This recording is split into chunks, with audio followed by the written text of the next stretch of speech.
Hello my dear friend, welcome to English grammar. आज का topic है जी फिगर ऑफ स्पीच, अलंकार, काइंड ऑफ अलंकार, है ना, मीनिंग ऑफ अलंकार।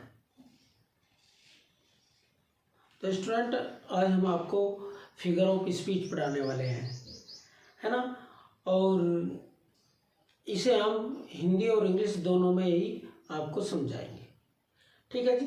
पहले इंग्लिश में हमने लिखा हुआ है, हिंदी में हम आपको इसे बताते हुए चले जाएंगे, तो ध्यानपूर्वक सुनेंगे। फिगर ऑफ स्पीच को हिंदी में अलंकार कहते हैं। अलंकार दो शब्दों से मिलकर बना होता है, अलम प्लस कार। अलम का अर्थ होता है आभूषण, जेवर, कार माने धारण करना, है ना। तो अब इसका मीनिंग देख लेते हैं। Meaning of figure of speech, यानी कि इसका अर्थ, अलंकार का अर्थ। इसका मतलब होता है जी सजावटी, ज्वेलरी, ऑर्गेनामेंट, डेकोरेटेड, एड्रोन, यानी कि अलंकार का मतलब यानी कि आभूषण है ना। अभी हमने आपको बताया आभूषण है, लेकिन जिस प्रकार कोई भी इंसान अपने आप को सजाने के लिए अच्छे अच्छे वस्त्र पहनता है या फिर आभूषण पहनता है, जैसे लेडीज आभूषण पहनते हैं, बहुत तरह के श्रृंगार करती है अपने आप को सजाने के लिए, उसी तरह काव्य की सुंदरता को बढ़ाने के लिए जिन शब्दों का, जिन विशेष गुणों का प्रयोग किया जाता है वे अलंकार कहलाते हैं, है ना। काव्य की सुंदरता को बढ़ाने के लिए जिन शब्दों का प्रयोग किया जाता है वे अलंकार कहलाते हैं, यानी कि फिगर ऑफ स्पीच कहलाते हैं। जो अलंकार होते हैं वे सुंदर नहीं होते, वे उनके अंदर सौंदर्य के गुण होते हैं, ताकि कोई भी जो हमारी भाषा है वो बहुत ही अच्छी लगे। काव्य की सुंदरता बढ़ाने के लिए अलंकार का प्रयोग करते हैं। अलंकार के योग से काव्य जो होता है वो बहुत ही सुंदर बन जाता है। Okay student. और जी अलंकार का अर्थ ही होता है आभूषण या श्रृंगार। देखो ये लिख रहा है श्रृंगार। अब हम इसकी डेफिनेशन देख लेते हैं। भाई फिगर ऑफ स्पीच की डेफिनेशन क्या है? The way of telling a simple things in an effective and attractive way is called figure of speech. अपनी साधारण बात को, एक सामान्य सी बात को अच्छे तरीके से, है ना, आकर्षित बनाना, प्रभावशाली बनाकर कहना फिगर ऑफ स्पीच कहलाता है ना।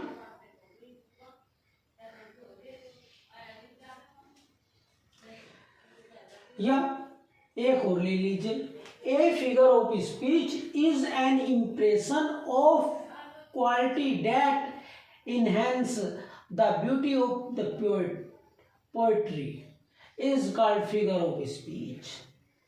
यानी कि जो भाव, जो गुण, है ना, जो शब्द काव्य की सुंदरता को बढ़ाते हैं, है ना, उसकी जो काव्य है, कविता है, उसकी सुंदरता को बढ़ाते हैं, यानी कि फिगर ऑफ स्पीच कहलाते हैं, यानी कि अलंकार कहलाते हैं।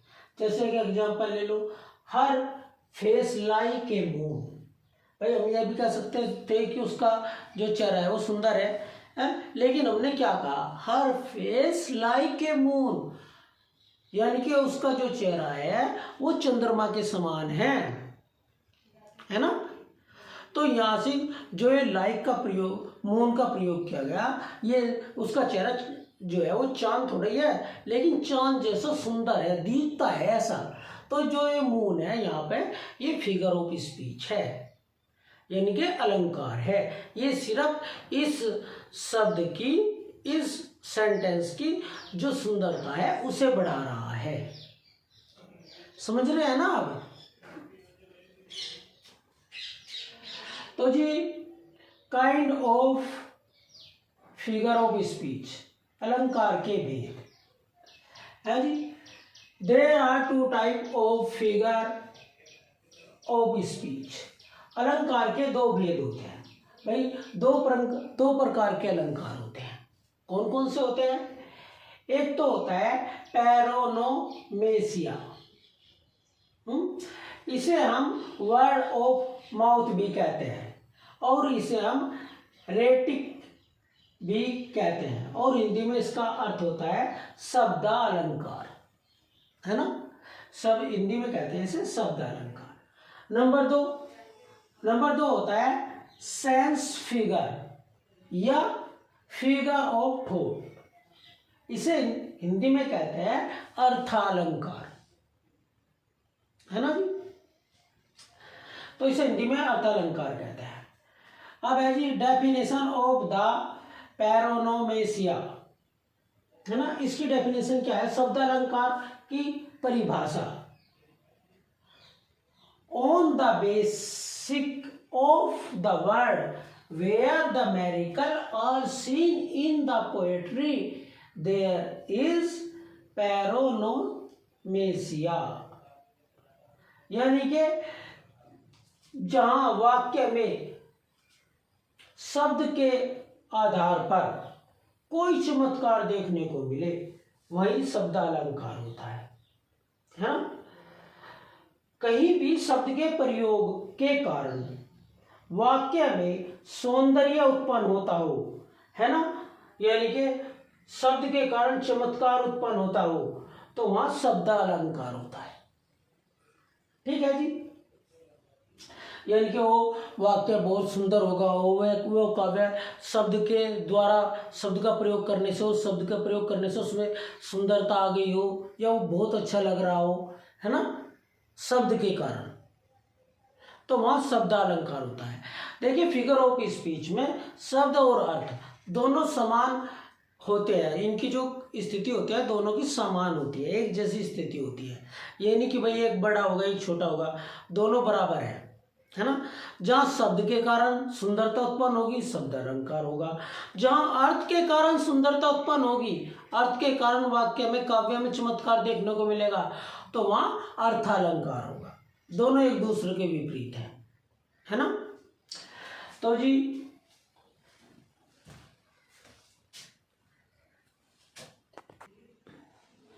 तो आप समझ गए कि भाई शब्दालंकार क्या होता है ना। लेकिन इंग्लिश ग्रामर में शब्दालंकार और अलंकार का इतना महत्व नहीं है जितना कि हिंदी में है ना। तो वहाँ पर तो इंग्लिश ग्रामर की अगर बात करी जाए तो इसमें 10th के जो सिलेबस है उसमें 9 फिगर ऑफ स्पीच है, और वे भी डायरेक्ट हैं, उन्हें काइंड नहीं है, उन्हें भागों में नहीं बांटा गया। ठीक है जी। लेकिन हम ये सारे के सारे इसी में ही आ जाते हैं, शब्दालंकार और अर्थालंकार में, जो भी आपके इसमें दिए गए हैं। तो आज हम आपको सिर्फ 2 ही कराएंगे, है ना। तो स्टूडेंट आगे देख लेते हैं। अब definition of figure of thought है, यानी कि अर्थालंकार। कॉन्ट्ररी टू पैरोनोमेसिया, है ना, where the miracle of meaning is seen in poetry there are figure of thought. जिस वाक्य में शब्द अलंकार के विपरीत अर्थ का चमत्कार दिखाई दे जिस काव्य में, तो वहां पर फिगर ऑफ थॉट या सेंस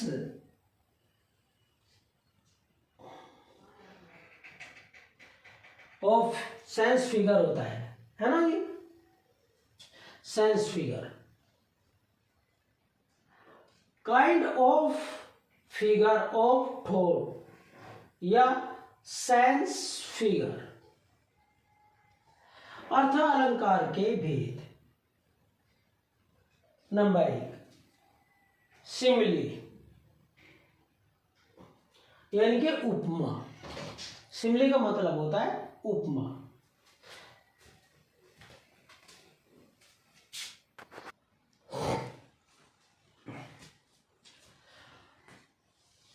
तो जी सिमिली यानी कि उपमा। Simile is a figure of speech in which two different kind of object compare that are similar at least in one point, as, like, so, as, so।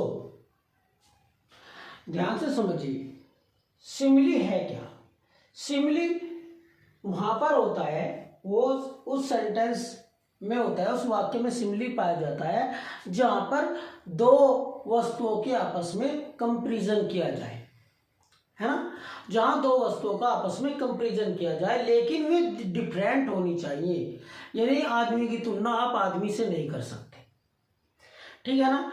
तो दोनों एक object एक तरह के नहीं होने चाहिए, ऑब्जेक्ट बिल्कुल डिफरेंट होने चाहिए। सबसे पहली पहचान, है ना। जैसे कि आप देखेंगे हमने लिखा है, क्या लिखा है, हर फेस लाइक ए मून। देखिए फेस किसका होगा, आदमी का होगा, और किसके जैसा है, मून, चंद्रमा के जैसा है। हर माने कोई लड़की है, उसका जो चेहरा है वो चंद्रमा के जैसा है। तो दोनों ऑब्जेक्ट बिल्कुल अलग अलग हैं। सबसे पहली पहचान यही है सिमिली की कि दो, जब भी आप देखें तो ये देखेंगे कि भाई दो ऑब्जेक्ट होने चाहिए और दोनों विपरीत होने चाहिए, सेम काइंड नहीं होने चाहिए, अनलाइक होने चाहिए दोनों, है ना। तो ये देखेंगे आप सबसे पहले कि दो वस्तुओं की आपस में तुलना की जाएगी, दोनों की दोनों अलग होगी और उन दोनों में एक बात पर सिमिलरिटी होगी, एक पॉइंट पर कम से कम एक सिमिलरिटी होगी। वो क्या होगी कि उनके बीच में उनकी जो तुलना होगी तो उसमें तुलनात्मक वर्ड्स का प्रयोग करेंगे हम, जो कंपैरिजन वर्ड होते हैं उनका प्रयोग करते हैं, एज, लाइक, सो, एज, सो, है ना। जो दूसरा देखिए, life is like a moon.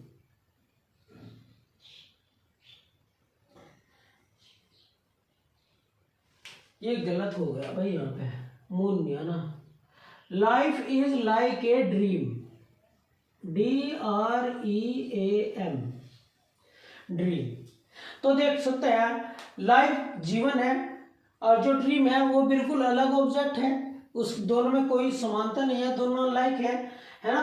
तो हमेशा ध्यान दें दोनों ही अलग होने चाहिए सिमिली के लिए, और उन्हें लाइक एज वर्ड से जोड़ा गया हो, उनकी तुलना जो की गई हो, लाइक हो, सो हो, एज हो, इन तीन वर्ड का प्रयोग किया गया हो।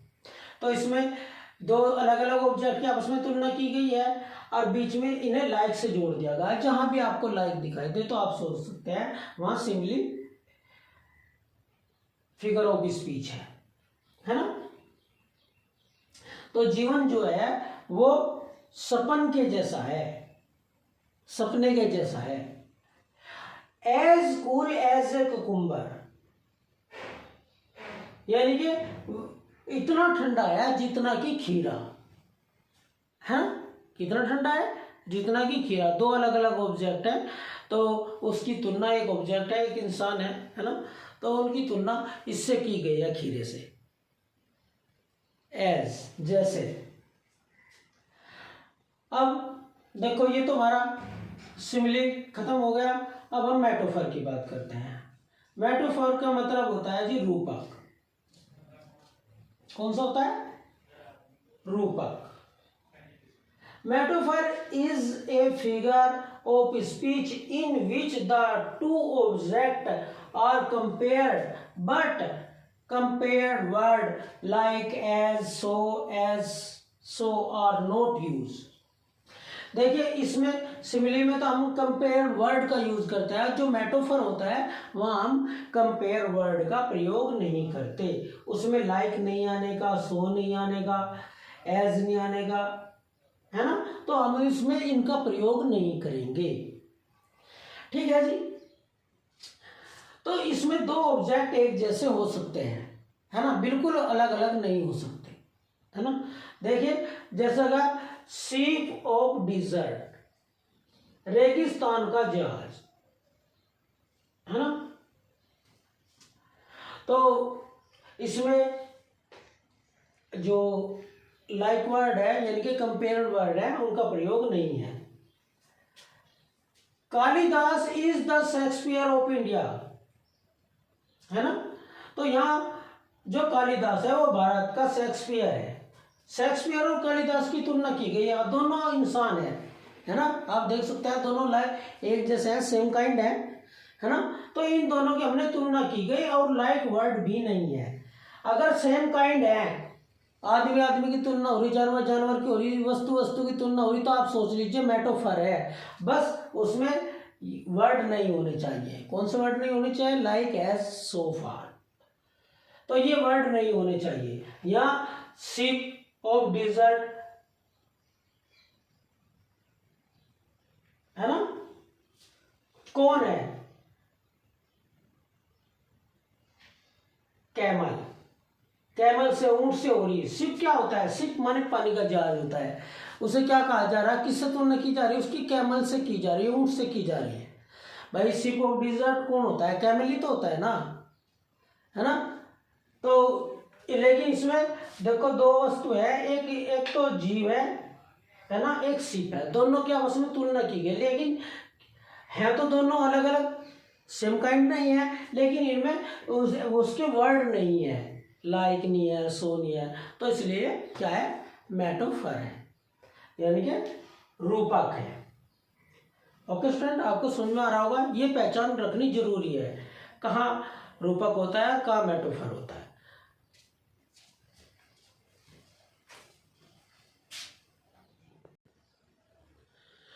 The difference of simile and metaphor, इन दोनों में अंतर क्या है?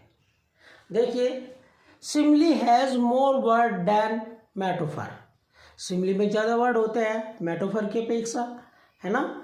तो उसमें लाइक एज भी जुड़े हुए होते हैं।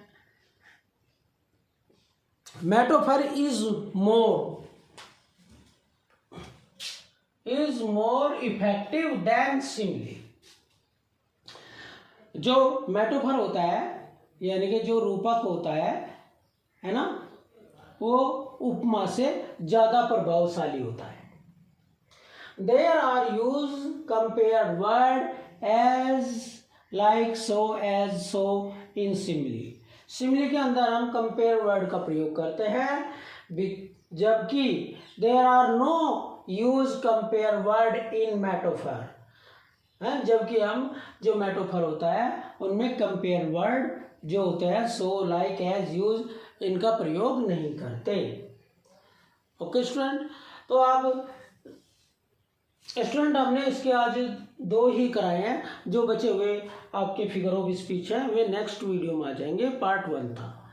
ठीक है जी। तो अगर आपको इस वीडियो को अच्छी लगी हो आपको, तो इसे लाइक करें, शेयर करें और सब्सक्राइब करें। Thank you for watching this video.